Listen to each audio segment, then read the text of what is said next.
Millings TV fan, this is Milling, you are tuned to Millings TV. Kamusta po sila? Sana po'y nasa mabuti silang kalagayan at tayo po ay relax today at tayo po ay waiting sa ating mga pinamili. Yan po ang ating isi-share. Yan, ating isi-share na Lazada items po ito. At ito po ay nasa store ni Kaixins Shop 88. Dalawang items po ang ating kinuha. Ito po ay Japan brand washing machine cleaner. At yan po ang ating items. So, 125.51 po ang isa. So, meron po tayong binayaran na 38 shipping plus siya ang free shipping. Pero may Lazada voucher po tayo na 12.44. Meron tayong shop voucher na 10. Shop promotion 7.53. At may coins tayo 12.55. So, from 2.51, naging 2.46.50 po ang ating binayaran. So, marami tayong na-save. Marami tayong ipon na save. So, from, ang tagal po yan. So, after 5 days, pag po dumating, placing the order. So, kung kinulit na po natin na ating customer service, pati yung ating seller, kasi matagal na po silang nandiyan sa delivery na yan. Hanggang ngayon ay lalo silang tumatagal. So, ating isanitize po ang ating item kasi kung sino-sino na po ang humawak nito. At the same time, mga po tayo is kailangan isanitize po at talagang nakapit sa kamay ang kanilang mga alikabok. So, first time po natin sa store na ating pinagbilhan.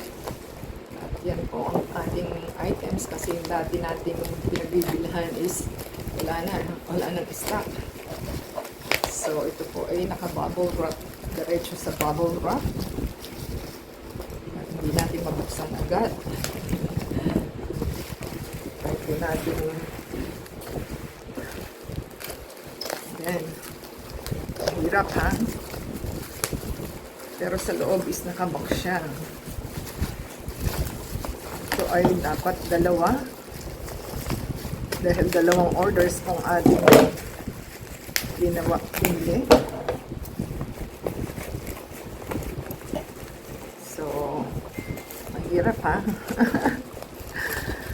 Yan.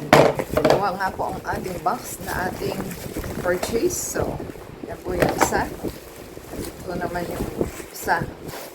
So, ito po is 90 grams. Dalawa po ang isa. So, wala nang ano yung box natin nila. So, tingnan po natin kung talagang ano ba. 5. 5 per box. So, yan. Ganyan lang po siya kaliliit.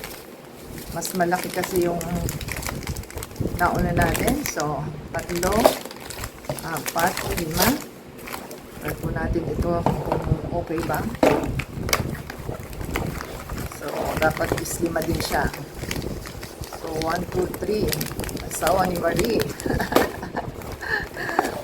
So, kompleto naman po yung per box. So, dalawa po yung ating items. So, yan po ang ating washing machine cleaner. So, kailangan pong i-sanitize, i-hygiene din natin ang ating mga machine kasi nag-ano po siya, nagmo-molds din. So, kailangan po pag madumi na yung labada, iba yung amoy. So, kahit daw po yung ganito na kailangan once a year, kailangan din pong ipa-cleaning sa kanilang technician. So, kung nagustuhan po nila ang ating items today na ating pinurchase na ibang store na naman po ito. So, give us a thumbs up, comment down below po sa ating pinurchase at shoutout sa ating seller at saka store na pinagbilan po natin. At the same time, paki-support po sa ating channel to play the ads and video. And anda sa Facebook, Twitter, TikTok, and Instagram. And comment down below po sa ating items para po ma-shoutout natin yung mga names and channels for the next video. So, abangan po nila. So, thank you po. Until next time, God bless.